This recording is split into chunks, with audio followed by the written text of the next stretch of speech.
All right. Welcome, everyone. We'll give everybody just a minute to get in and get settled.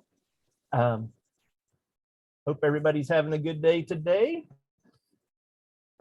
All right. So I am Jamie Cope, and I want to welcome everybody. I'm with the WVU Industrial Extension. Just a few housekeeping things before we get started. This is being recorded, and if you registered, and if you didn't, you wouldn't be here, but if you registered, you will get an email after the presentation with a copy of the recording, a link to it on YouTube. So if you fall asleep or you want to catch it later or share it with your friends, you'll get that link. Also, we keep things pretty informal here, so feel free to put any questions that you have in the chat. If I don't get to it during the presentation, we'll definitely have some question and answer time at the end. Would like to make this as interactive as we can. So don't hesitate to step in and ask a question, because that's what makes this fun. Got a slide up here with a few of our cool events that are coming up.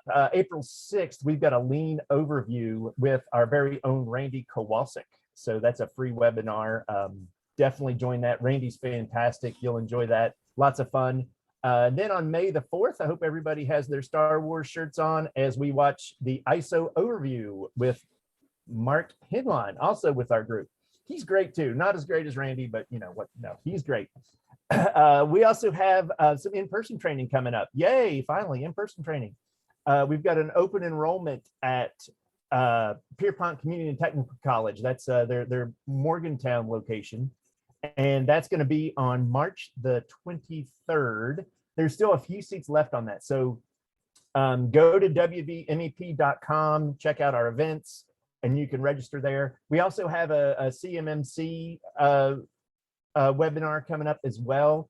And for those of you who don't know what CMMC is, it's cybersecurity that helps you with government contracting. It's almost, it is a requirement. So lots of cool things coming up and plenty more coming. If you have suggestions for things that you want to see, feel free to email us and let us know, because we're doing these for you guys, not for us. So, all right. Let's talk a little bit about the industrial extension before we get started. So the industrial extension works with small to medium-sized manufacturers all over the state and in the region. We serve as WVU's land grant. We're part of their land grant mission. And this is Jamie talking, not the university, but we pretty much are their manufacturing arm. So if the university has things to do with manufacturing, they kind of look to us, which is great. We're also part of the MEP National Network. That's the Manufacturing Extension Partnership. Every state has at least one MEP, and we are the one for West Virginia. And that connects us to connects us to manufacturers all over the country, actually, and people who provide similar services to us. So a lot of what we do is we connect folks to national, state, and local resources. So if you're in need of anything from health and safety help to continuous improvement, management systems, leadership training, things like that, we're we like to think of ourselves as the go-to resource for everybody in the state to come and get that stuff. And if we can't do it, we have great connections and great resources that we can connect you with to help out with that stuff. This is our team, and boy, Tracy needs a new headshot. We need to work on that. But great group of folks. I tell you, today is my 2-year anniversary working with the Industrial Extension, officially today. So happy anniversary to me. And this is a great group of folks that have made those 2 years just fabulous. I jokingly, not jokingly, say often that we've got these 8 people, and I'm looking to see which one is the weakest link, and I have not found it yet. So I am afraid the weakest link may be the guy that I see in the mirror every morning. But again, can't stress enough. Fantastic folks to work with. Very responsive. If you have questions, never hesitate to reach out to any of us. We enjoy interacting with folks from all over. This is my contact information. There'll be a slide with this up at the end as well. I know my contact information, so I don't need this, but feel free to use that yourself. Again, love to hear from you anytime, especially after this is over. If you've got some time management techniques that you think would be great in time management part 3, would love to hear about them so we can include that, or suggestions for other webinars, anything. We'd love your feedback. So That's me. So now let's talk about leadership training, time management, which is what you're here for, hopefully. I always like to start my presentations with this slide. And basically, especially with something like time management, sure enough, I'm going to do a presentation on time management. And the next day, I'm going to be late to a meeting for you. So this gives you the opportunity to call me out and say, you should know better than that. And it also is just, we're all kind of learning. So having a discussion right before this started about how this is a continuous process. You never get to be, oh, I understand time management, check, I'm done. It's something that is always evolving, always changing. It's a little different for everybody. And I know for me personally, if the game doesn't change, I'm not very good at playing it. So things have to keep being refreshed. So my goal is that you'll find a thing or two in this presentation that you'll be able to take with you and use. So this is my second time management presentation. Like I mentioned, I'm going to do a super quick recap of the first one. And this kind of sums up kind of the theme and what went on with it. But we talked about Michael Jordan in 1992. He hit 6 3-pointers in the first half of a game in the finals. And, it was an amazing accomplishment. But what would have happened if MJ would have been, halfway through the first quarter and getting ready to line up, shoot a 3, and then this popped up, and then this popped up, and then this, and then this. So obviously, distractions are the enemy. And if Michael Jordan couldn't hit those 3s with those kind of distractions going on, how could we expect ourselves to, right? So that presentation talked a lot about how to minimize distractions, whether it's email or personal visits, how to block off your time to stay in the zone to get some work done, things like that. So I don't think that presentation's up on YouTube, but I'll dig around, see if I can find it and get it up there. And if not, I've given that presentation to a few organizations, happy to come to your facility and give that presentation as well. So hopefully if you like that one, you'll want to see more and you can see the prequel, right? So like I said earlier, we're all different. We all learn things a little bit differently. I'm hoping that you can find something in this that works for you. I'm going to talk about some of the things that work for me. I think the aspect of staying on top of this, there are really 2 types of people, right? There are people who are working towards being better time managers and people who are not. So hopefully you're one of those people that's working towards time management, or you wouldn't be here. The focus of the presentation today is going to be about goals and how to use goals for time management. So one of the things that's really common about goals is making SMART goals.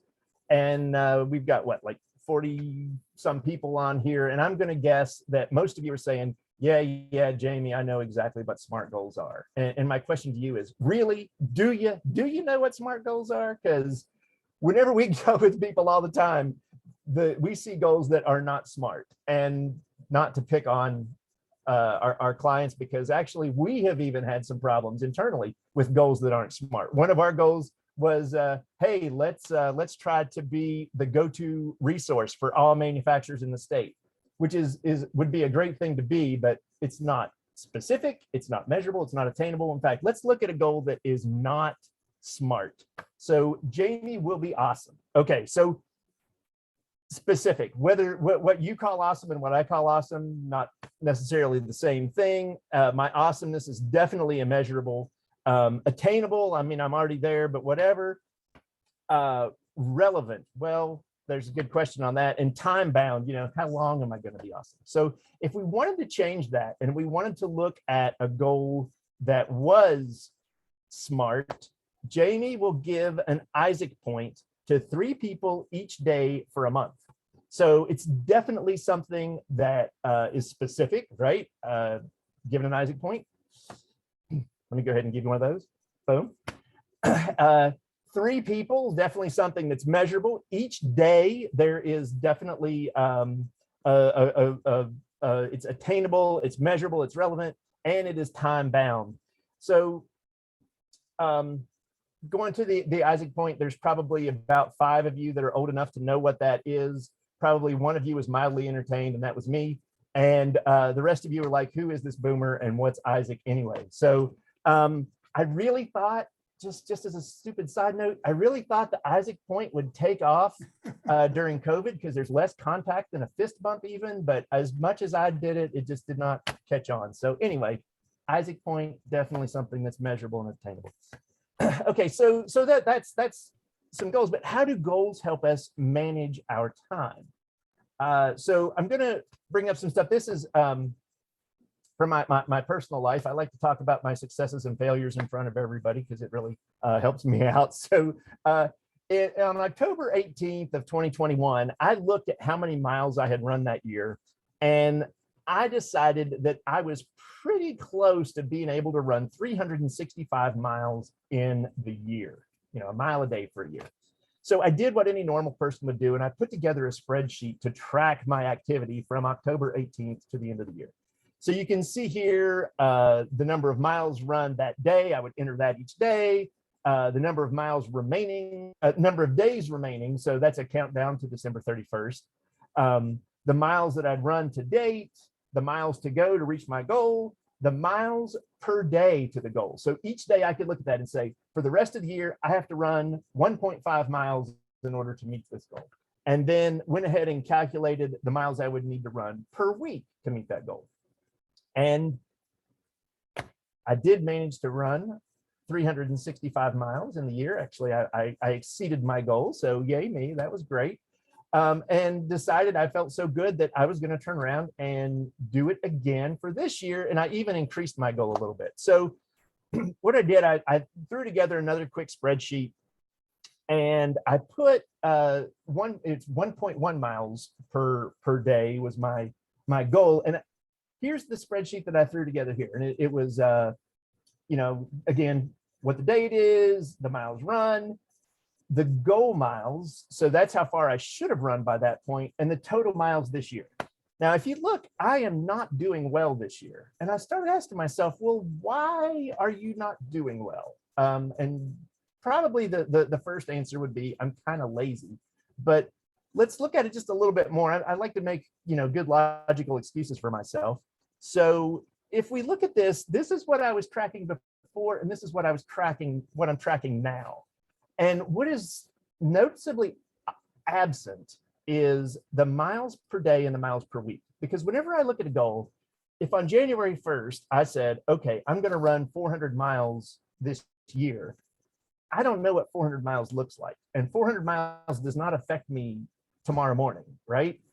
But I do know what 1.1 miles looks like in a day, and I know what 7.7 miles looks like for a week. And I can track those smaller goals and break it into smaller obtainable goals or non-obtainable or that I would get or wouldn't get. And that really, I think, is where my focus difference has lacked. So I've got to go back in.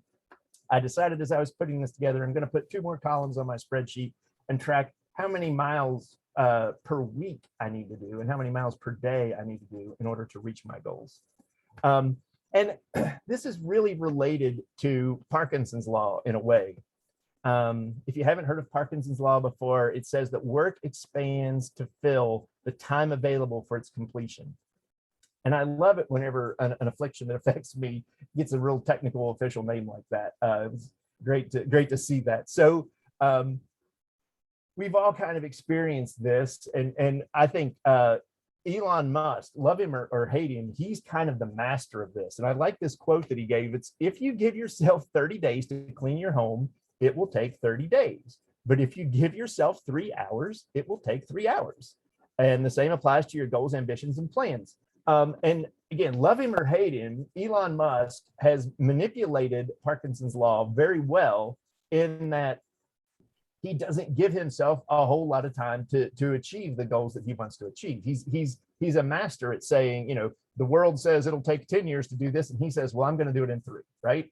So he does a good job of setting these very aggressive goals so that he doesn't procrastinate. He doesn't push things off. If you think about things that you have that are kind of big that you need to prepare to do, So you give yourself a lot of time to do them. I don't know, maybe make a PowerPoint presentation for a time management webinar. You might give yourself 3 months to do that, but really all of the work is going to happen in about 2 or 3 weeks, right? All of that's going to happen in a very condensed amount of time. So giving yourself 3 months isn't any better than giving yourself 3 weeks. Might as well just set the goal at 3 weeks and get it done, right? Or maybe procrastinate till the end, but that's probably not a good thing to say in a time management presentation. So I want to look at goals, projects, and tasks. This is kind of the way that I break things up in my head. And let's look at this in terms of cleaning your room. If you are a parent, or if you were ever a kid, you have either said or heard or both, go clean your room, right? And this is a regular occurrence. I would tell my kids, go clean your room. And then I would wait about 10 minutes and I would wander upstairs and look in the door. And generally this is what I would find, right? That nothing has been accomplished. And if it was my son, he would probably be dragging out more toys and playing with them and making things even worse.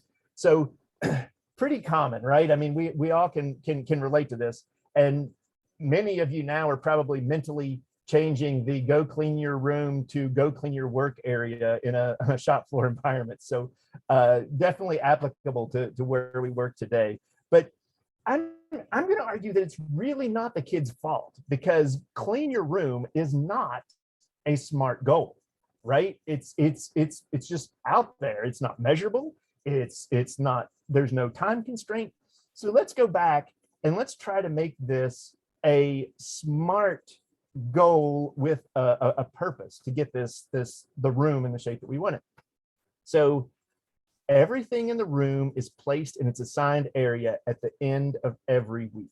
Okay, so that's SMART, right? I mean, you know exactly whether you have checked that off or not, and it's time constrained, it's relevant. That's a SMART goal. So the project is clean your room. So that project comes up once a week. You've got to do this. The project is clean your room. But again, if you just tell your kid to go clean the room, chances are it's not going to happen. What you need are these tasks, right? Place the dirty clothes in the hamper. Put your toys on the shelf. Make your bed.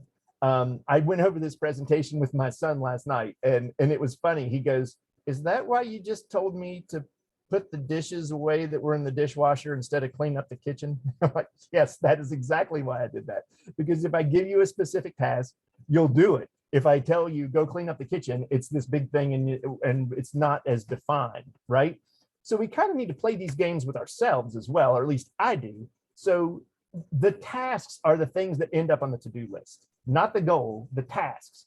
I might have a heading that's the project and then the tasks underneath it, but cleaning your room on your to-do list is not going to do it. Cleaning your work area is not going to do it. What needs to be done in smaller steps is much better to be efficient as far as knowing whether you've reached this goal or not.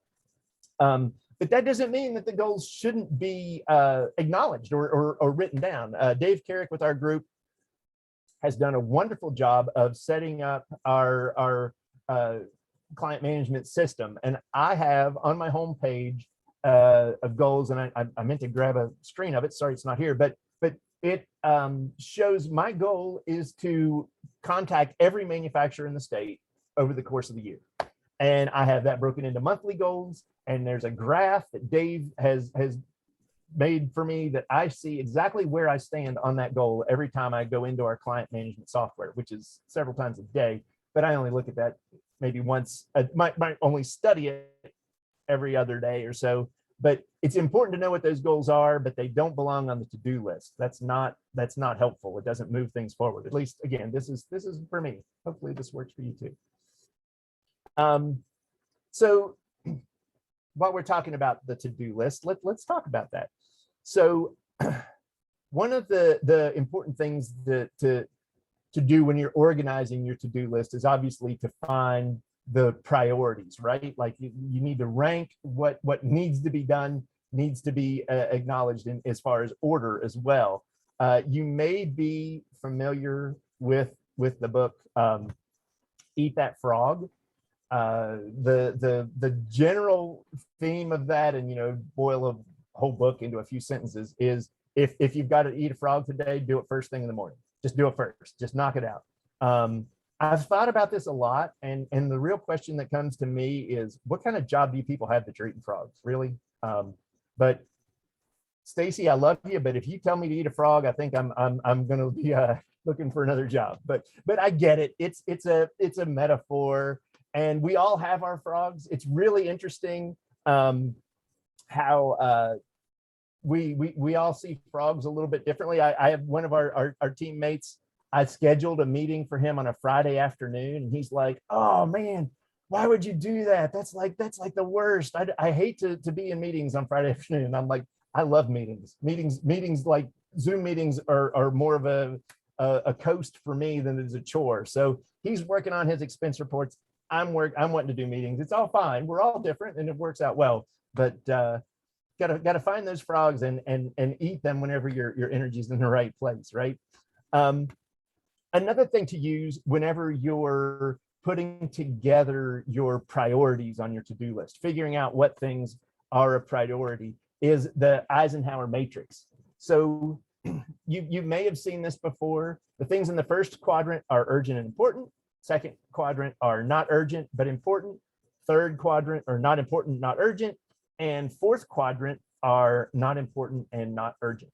So Stacy had us do a exercise the other day that was fantastic. We broke our day into 24 different sections of what we were going to do each hour and the next day, and then we placed them in the quadrant where they belong, or where we thought they belonged. And it really does help you figure out what's a priority in your day whenever you do that. And it was interesting, the fourth quadrant, whenever I'm working, is, you don't want anything in the fourth quadrant during your work period, right? You don't want internet games, trivia, those kinds of things going on.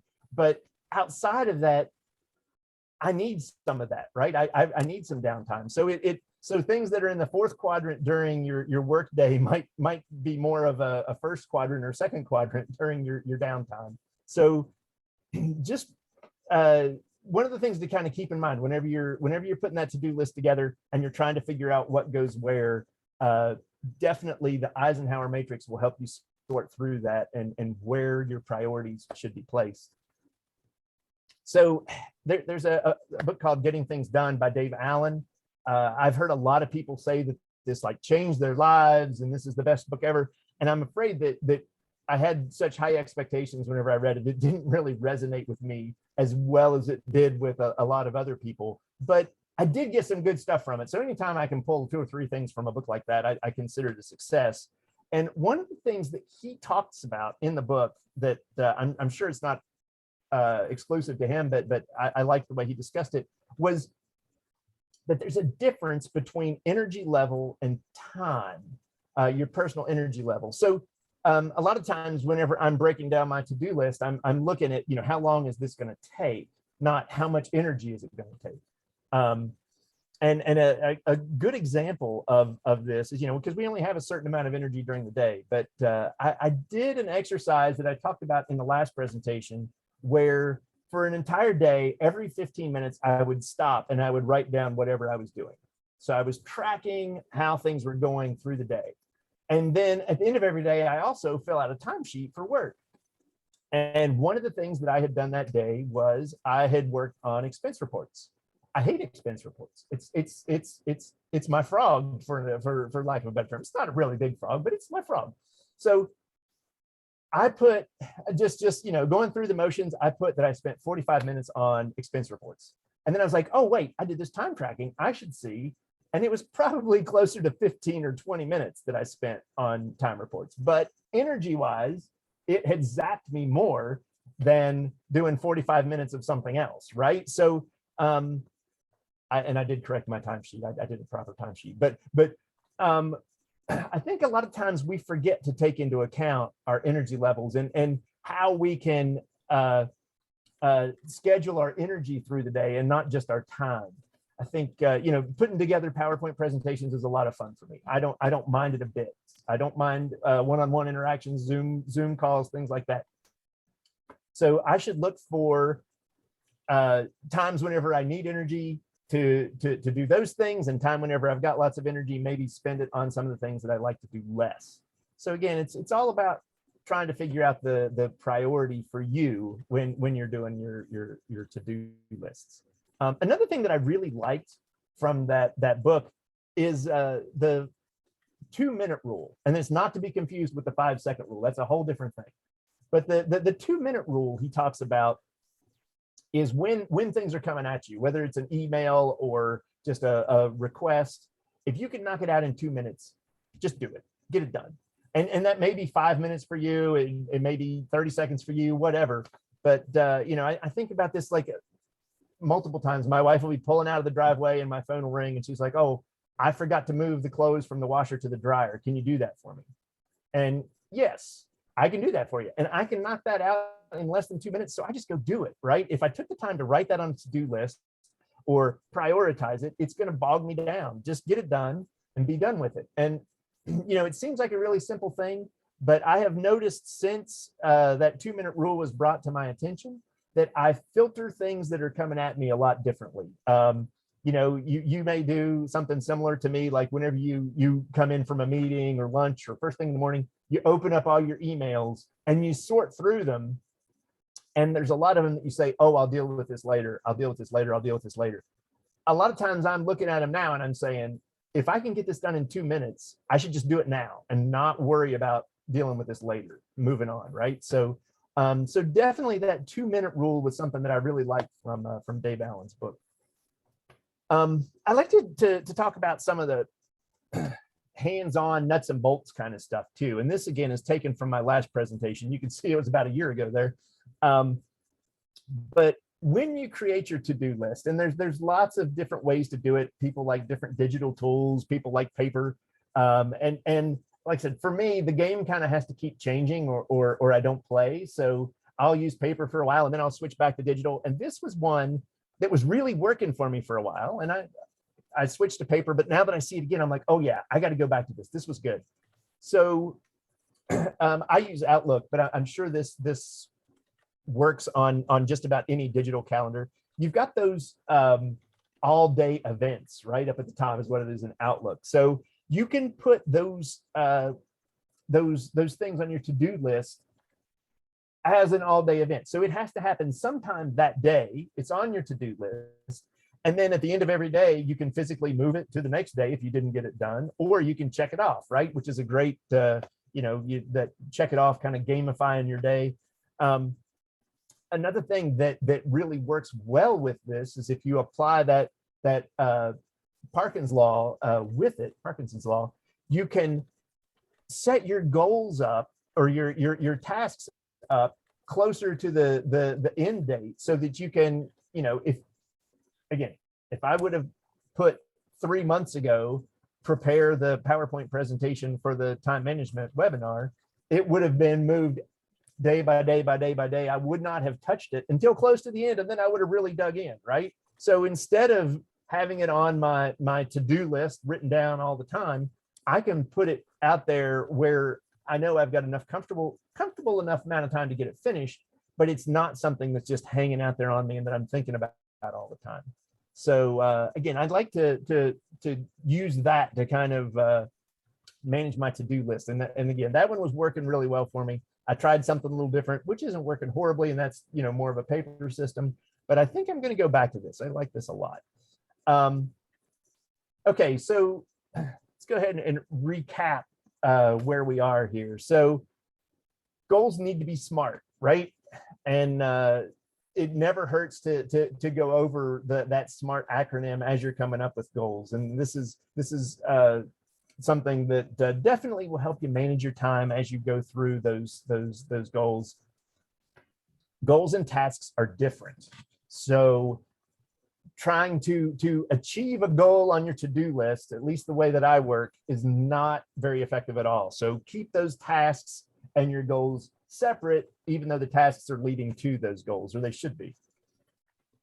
to-do lists can keep us on track. So if you don't have a to-do list of some kind, you're probably not going to stay on focus towards your goals, right? So definitely do that. And the Isaac point should definitely be a part of our culture. So just a real quick recap there. Would love to see if anybody has any questions. And of course, this is me. These are this is my contact information. Happy to hear from you outside of this. If that's something that you would want to discuss, would love to hear how you're managing your time. Would love to incorporate that into the next time management presentation that comes down the pike. And just love to hear what you're into. Does anybody have any questions at this time? See, the chat here is wide open. Oh, thank you, Jim Bob. Good to see you, man. Hope Kevin's doing well. He is.